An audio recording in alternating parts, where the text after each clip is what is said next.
making what we are all trying to do for the reasons that you just described possible right now. More possible than it's ever been, more possible than perhaps anyone at the outset of this thought that it could be.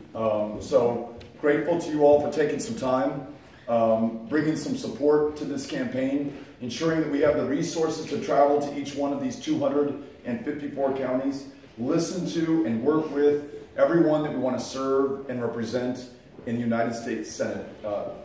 Len and Kim and Enrique and the other organizers and hosts and conveners, thank you for having faith in all of us, everyone who's part of this campaign. As you mentioned, not a single PAC, not a single special interest, and not a single corporation. This is really unprecedented in modern politics to run a campaign of this size, where we will raise casi 25 million or more over the course of a year and a half, campaign in a state of 28 million people, go to places that no Democrat has gone to in political generations, and therefore no Republican has to go to because they can take it for granted. Places that have literally been forgotten and written off and taken for granted that we're coming back to right now. I mean, we were just in Fort Bend County in Missouri City at a great town hall where we got to answer questions and listen to those that we want to serve and represent in that community. It was our second visit in the last year to Missouri City. But we're also in our 26th day, I think, of a 34-day road trip across Texas. I don't smell as good as I did at the outset of this.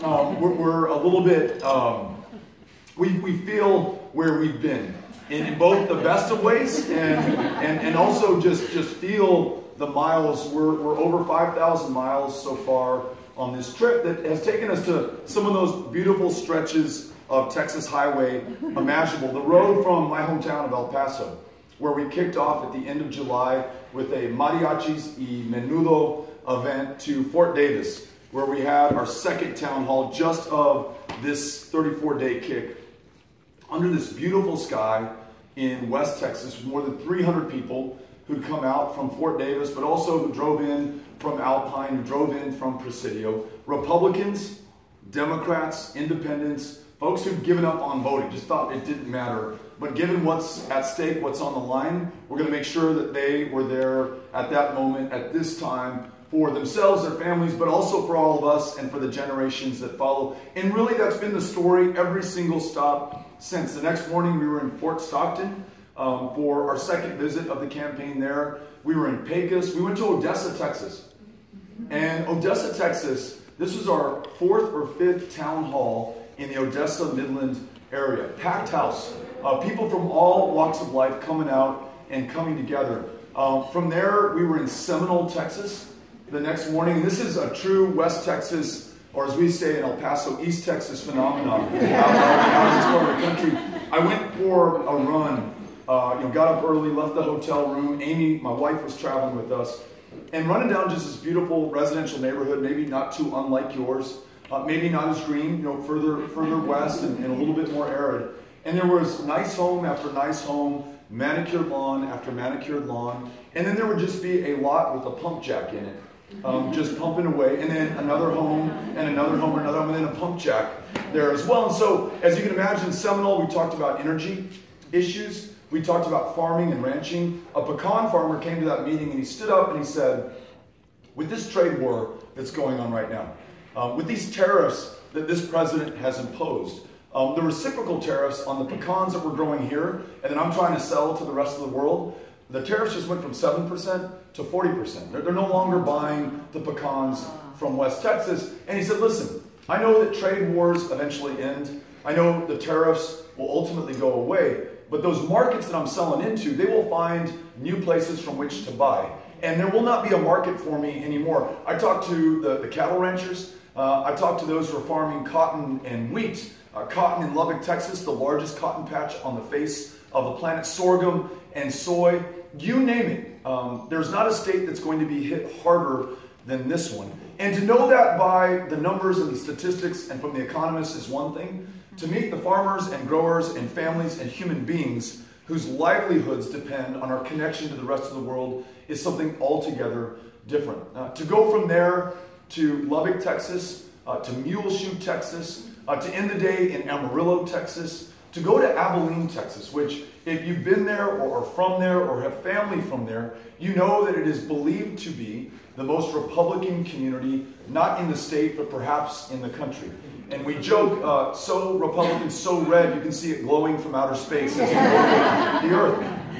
This is our 5th town hall in Abilene, Texas in the last 18 months. And on a weekday just like today, at the Paramount Theater in downtown Abilene, 800 people came out. Republicans, Democrats, independents alike. Folks who say, you know what, Beto, I don't agree with you on every issue, but I like the fact that you'll never take a dime from PACs. I'll never have to wonder where this is coming from. I like the way that you've been able to work with Republicans to expand health care for veterans. The way that you want to focus on smaller communities outside of Abilene that don't have broadband internet because you believe that they're worthy of the investment. I like the way that back in El Paso you hold town hall meetings every single month so that you're accountable to those whom you serve, those whom you represent, that there's a healthy dose of fear in your gut when you walk in there and you're going to have to explain the vote that you just took or the lack of progress on legislation that you said you were going to work on. I anticipate those questions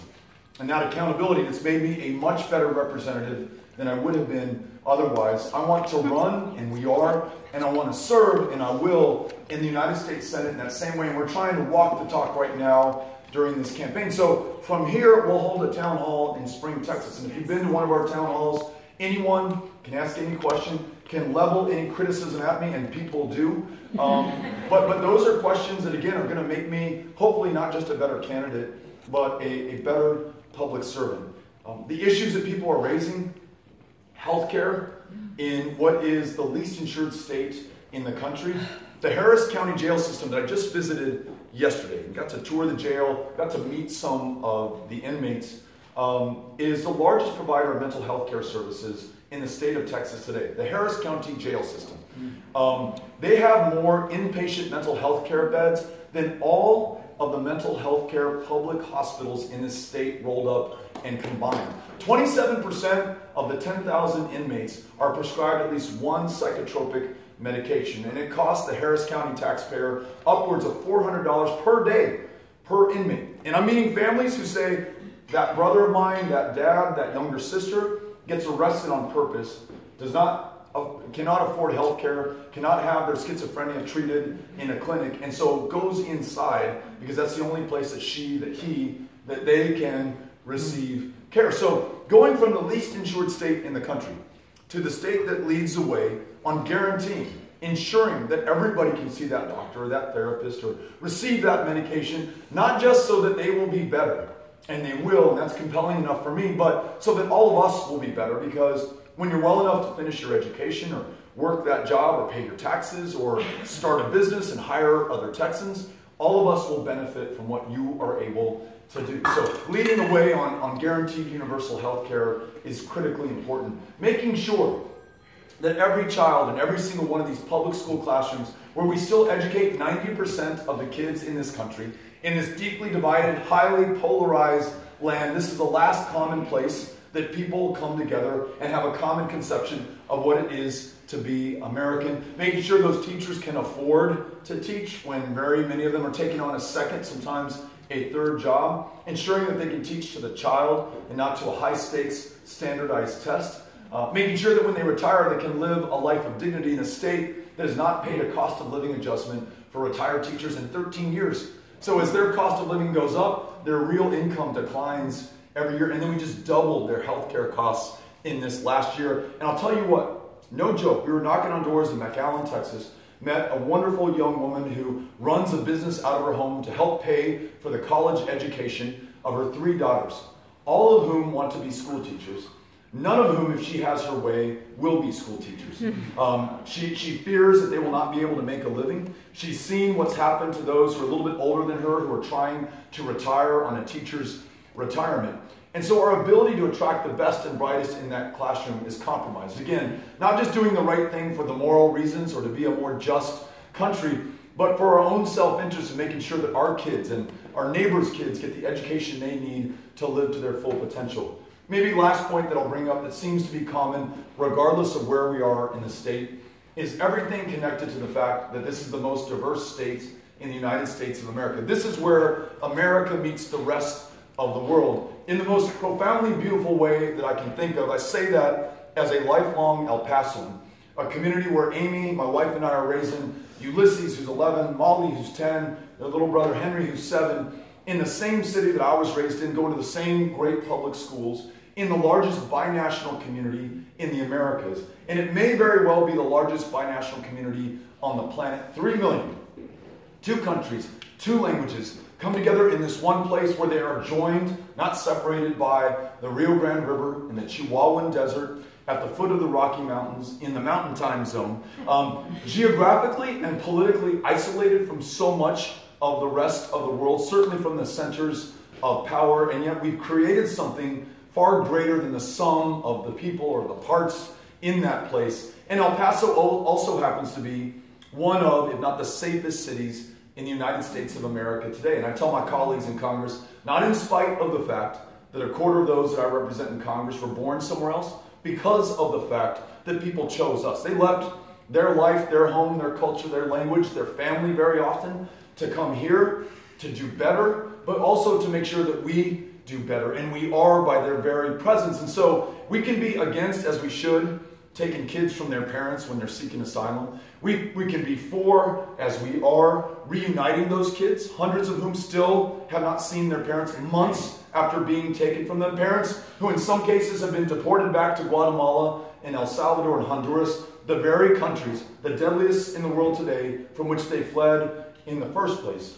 But we can also be for a very positive, very ambitious, very aspirational vision of what immigration looks like in this country, and we can write it from our own perspective. As the most diverse state in the country, here we are in the most diverse community in the most diverse state in the country. If you look at the larger Houston metro area, this is ours. This is our pride of place that we should capitalize on and make sure Republicans and Democrats alike working together, that we lead this country on an issue that we know better than anyone else. Those themes of allowing people to live to their full potential, whether that's through the health care they can receive, the education their children can obtain, being able to come out of the shadows or come to this country that is desperate for their talent and for these families to be together. I want Texas to lead on that. And we're not organized against anyone. We're not organized against another political party. We're not even organized for a candidate or a political party. We're for this country. We're for the absolute best in this country, the best in who we can be. And your presence here today, your contribution is making that possible. It doesn't just feel good not to take money from PACs. I think it may be the only way to win in Texas. In the last 3-month reporting period, Ted Cruz was able to report that he raised more than $4 million, a lot of that from PACs, a lot of that following a presidential run that came at the expense of our priorities in this state, but he's got a national fundraising base from which to draw. But to his $4.5 million that he raised in that way, all of us together with an average contribution of $33, which should in no way limit what you're willing to contribute today. Okay? You're willing to take that average higher, but $33 was the average contribution. To his $4.5 million, last quarter we raised $10.4 million. And